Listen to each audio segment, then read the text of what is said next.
Waheguru Waheguru Waheguru Waheguru Waheguru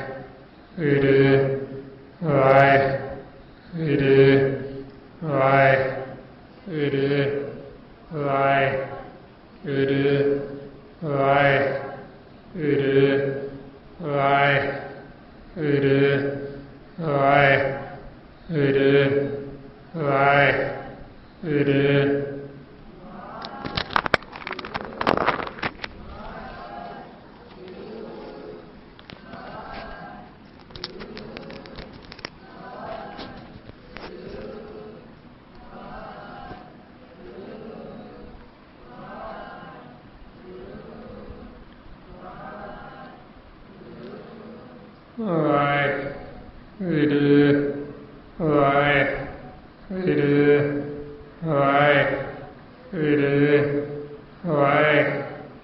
Waheguru Waheguru Waheguru Waheguru